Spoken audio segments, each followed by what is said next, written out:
Good morning and welcome to Rose Red Homestead, where today we're going to can some potatoes. Now, we're going to pretend for a little bit that I am just one of you out there, and maybe not with a whole lifetime of canning experience behind me, but I'm really striving hard to follow the USDA guidelines in this book, which is Complete Guide to Home Canning. And when I look at the canning potatoes recipe, it says that what I need to do is wash, peel potatoes. Then I put them in a bowl with water right here. They're all ready to go. I have 4 quarts ready to go. And then I have to boil for 2 minutes. And then I put them in the jars and cover with boiling water and then process for 40 minutes. But I've been on the internet, and there are a lot of very compelling people on the internet that talk about don't put water in your jar when you can potatoes. Just put the potatoes in, leave them alone, put the lid on and the ring in place, and you can process them dry without any water in there. And oh, they come out so great. They're not mushy, they're not starchy the way they are when you can them in water. So this is the way to go. And then they will say, a lot of them will say something like, but you have to make your own decision, which is very true. We all have to make our own decisions. I've been out there on the internet and watched a number of these videos, and oh, they are very convincing that this is the way to do it. What they do not understand is the science behind dry canning of anything, but today dry canning of potatoes. And before we make a decision to deviate from what the USDA says, it is always a good idea to know what the science behind it is. In the past couple of years, we have made a couple of videos where we say don't do oven canning of any kind. And that's almost the same thing as doing dry canning, because it is using air as the medium to transfer the heat instead of a liquid. Some of the arguments against what I say have been, well, I have my oven up to 350 degrees, and surely that's enough to kill botulism spores because they're killed at 240 to 250. And what I have responded to people who say that is, dry heat is not the same as wet heat. And that's all I said without explaining the science. Today, we are going to explain the science why it is dangerous to dry can any foods at all. So let's start with the science for just a little bit. Now imagine this bottle is filled with food. Now, when we pressure can, the primary reason we do that is for low acid foods like potatoes. And when I say low acid, I mean a pH measurement that is above 4.6, which sometimes is confusing. But if you are confused about low acid, high acid, we have a video on that, and I will put that at the end of this video so that you can just click on it and have a great explanation about the difference between low acid and high acid. The boundary is 4.6. If it's lower than 4.6, it's high acid. If it's above 4.6, it is low acid. Potatoes are low acid. Therefore, in order to ensure that botulism spores are killed, this needs to be pressure canned if potatoes are in here. So when we put potatoes in a jar and seal it up, regardless of whether it has water in there or air, if we're going to dry can it, think about what happens. The jar is surrounded by steam in any kind of a pressure canner. So the heat starts from the outside. It has to move inward. It doesn't start in the middle. It has to start from the source, so it has to be transferred through the air or through the water by convection or conduction. And so before it gets to the very middle, there is a time lapse in order to get the inside of that food in the very center of the jar up to the right temperature, which is 240 or above Fahrenheit. It's 121 Celsius. And then it has to stay there for enough time to ensure that botulism spores are killed. So wouldn't it make sense that we would want the most effective medium between air or water to transfer that heat so that the heat does, without a doubt, make it to the center of the jar? Well, what's the difference between the way heat is transferred in air compared to how heat is transferred in water? An experiment. We are actually going to do a physics experiment. And so today you see these wires here, and I've got extra thermometers over at the oven, and we're just going to do a little experiment, and my hand is going to be the tool that we're going to use to test.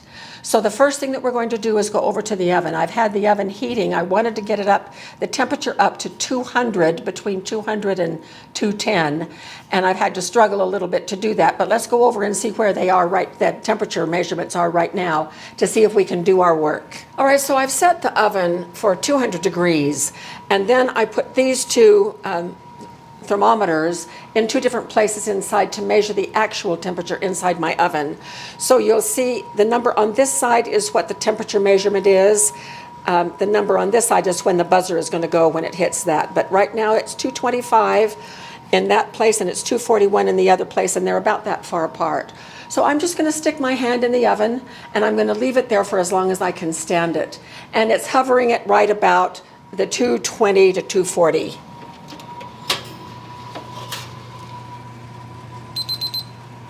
This one just hit the bottom, so disregard it. So my hand is just fine in here. It's now 201, 230. I could stay in here another minute or so. This is not hurting me at all. I mean, my hand is getting warm. It might be hurting my Apple Watch. So that's not a problem. I'm going to go ahead and turn this off. So the internal temperature was at 220 degrees or higher for most of the time I was in there. And my hand is not damaged. There's no burns, nothing. Now we're going to come over and do the same thing to this pot of water. All right, so now I have this pot of water with a probe suspended in the water but not touching the bottom of the pan. So what's the reading on it right now? The reading on it right now is 81. Okay, so I'm just going to put my fingers in this water. And we're going to see how long I can stand to keep my hand in this water as it heats up. I feel it getting warmer, no problem. This is about a nice bath temperature. Where are we now? 102. It's getting hotter. It's at 109, 111. Okay, it's getting almost too hot for me. 115, Whoa. 120. Okay, that's as much as I can do. How far did I make You it? got up to 120 just barely before you took your hand out. Oh my gosh, so that's very hot for me. All right, So, what was the difference? Why could my hand stand 220 in the oven and I only got up to 100 and what was it? 120. 120, 100 degrees difference. And oh, it was starting to hurt a little bit. So that's the difference between the heat capacity of water and the heat capacity of air. The temperature and energy are two different things, and the heat energy of water is far superior to the heat energy of air. Air does not carry heat the same way that water does, which is why we want the best medium for heat transfer, regardless of what it is we put in this jar. And we want to get rid of botulism spores. And that would be a liquid, water or broth or the juices from the cooked food or whatever. And so when we do things like potatoes, we absolutely must put water in there. And you know what? Maybe they don't turn out quite as wonderful as they do when you just use air. But can you imagine the difference between my capacity to withstand 220 degrees of air heat compared to 130 degrees or 120 degrees of the heat produced by water. So it's not only more efficient, it carries more heat energy. Air has only a fraction of the heat energy capacity that water does. And so that is why we use liquid in jars, to ensure, and that's what the tested processing times are based on the fact that they have measured how heat is transferred through water, the heat capacity of water or liquid. So don't take any shortcuts. Make sure that you don't ever try somebody else's, I need to be kind here, someone else's idea, misconception, total misconception of what is safe and what is not. One of the videos that I watched, the person even used potatoes in their skins to do dry canning with. I just felt terrible for that family, because we never, especially with root vegetables, can with peelings, not with carrots, not with beets, not with potatoes, not with anything that has been under the ground, because, or even tomatoes, which are above the ground. But we just need to peel our vegetables and get rid of any, that is the first defense against contamination by that bacteria that we so dread. And so we need to use every safety precaution that we possibly can. So let's finish canning our potatoes. So I'm going to dump this water I've had my hands in, and then I have had these potatoes soaking for about an hour. I dumped that water because it was very starchy. And then these have been soaking for about another, since just before we started this video, so about another 20 minutes. And so I'm going to dump this water, and we're going to put the potatoes in here, cover them with clean water, bring it to a boil, and we're going to boil them for 2 minutes. Then we're going to get them in the jars and in the canner. So we'll be back when we're all set up for that. These have been boiling for 2 minutes. The buzzer just went off, so I've just turned the heat off. And I'm going to lift them out of this water and put them into the jars.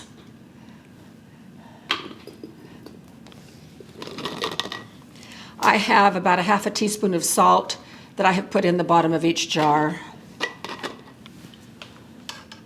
As you look at this jar right here, you can see that there are potatoes that are just shoulder to shoulder. They're touching each other. They can transfer heat now by conduction. What we also need is a convection medium. Right now, that convection medium is air. And we have already learned how inefficient the heat energy of air is. So in just a moment, we're going to want to add some boiling water to these. And then that is going to greatly increase the capacity for heat to be transferred into the center of the jars. All right, I have boiling water right here. And so I'm just going to fill it up to the 1 inch mark.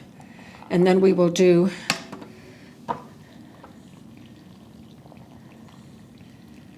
debubble.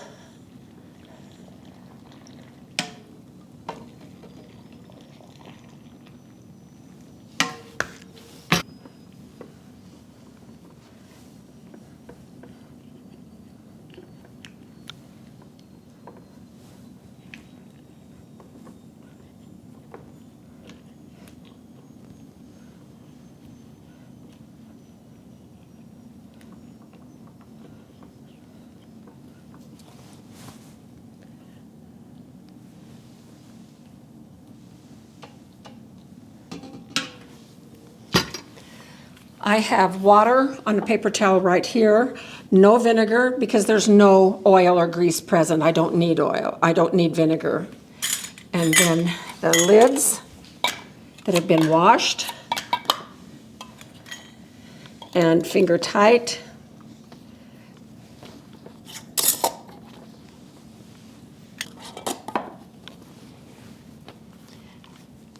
And into the can they go. I already have 2 quarts of water in the canner.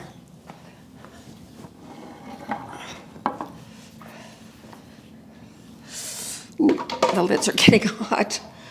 Talk about conduction of heat. All right. right, so we're set. And this Nesco is very easy.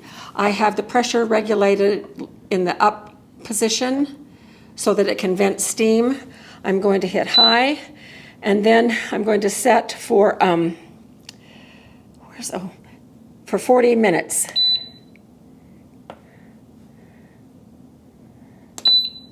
And then we'll start. Oh, it told me lid. I had not fastened lid all the way. It's so smart. Okay, it will not start counting down on that 40 and on that my setting of 40 minutes until it has vented steam for 10 minutes. And then I'll drop the pressure regulator. I just tap it and it drops. And then it will save all the steam on the inside instead of venting it out, although it will give bursts of steam all throughout the process because it's regulating the pressure on the inside. And then once it gets up to pressure for our elevation, it will go ahead and process for 40 minutes. And then once that processing time is done, the Nesco shuts off. Unlike some other canners, it just shuts off all on its own, which is great. Now, just a couple of things.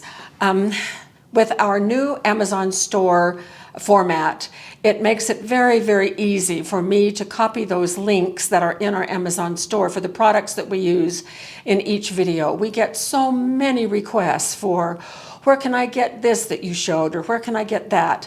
And so I'm going to be putting links to all of the equipment that is used in a given, well, most of the equipment, the most important equipment that is used in any given video, right in the video description. So you will have those links very convenient for you. And those links are still part of our Amazon store, but you don't have to go to the store to get them if what you are wanting has been shown in the video. The processing time of 40 minutes was based on the fact that the potatoes had been preheated for 2 minutes in boiling water. If you don't do that step, then you're going to mess up your processing time, so don't skip that step. So we'll be back soon. The canner finished about 10 minutes ago. It's just been sitting here, and because we want to get the jars out of the canner as soon as possible, they need to cool down quickly so they don't develop flat sour. Now, if you don't know what flat sour is, we're going to be doing a Micro Moment Monday on that coming up really soon, because I have been reading that some people are letting their food stay in the canner for 2 or 3 or 4 hours or even overnight. And that is an invitation for flat sour to develop. So let's go ahead and just release this lid or open the lid. The pressure is down to 0 completely.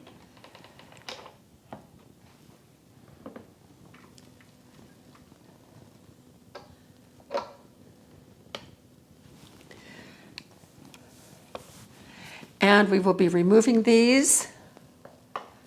Look how beautiful these are. One of the reasons that the water is so clear is because we drain the soaking and draining and soaking and draining.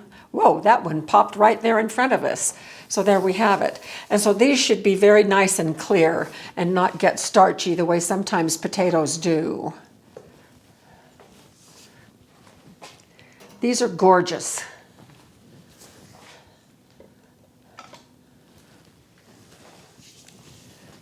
I'm putting the jars far apart so that the air can get in between them. We don't want to have them be too close together because we do want that quick cool down as much as possible. There's another one. So I'm very confident now because we followed USDA recommendations and we put boiling water in to act as the medium for heat transfer. I am very convinced that these are just as safe as can be, and they are still really, really good. And I don't know whether they compete with dry canned potatoes because I have never, nor will I ever do that. We do have a video on, I demonstrated several ways of how I used canned potatoes, and that was before I knew how to can them by eliminating a lot of the starch. And so those potatoes are now all gone. We're starting to rebuild our potato supply out in our food storage because now I know how to rinse them a couple of times and get rid of a lot of the starch. So thanks so much for being with us. Please can safely. Avoid any one who tells you that it is okay to dry can anything or to put anything in the oven to dry can. We've learned through the experiments today that air is not a safe way to provide heat transfer because it has very little heat energy when compared to liquids. So stay safe and happy canning, and we'll see you again very soon with another video.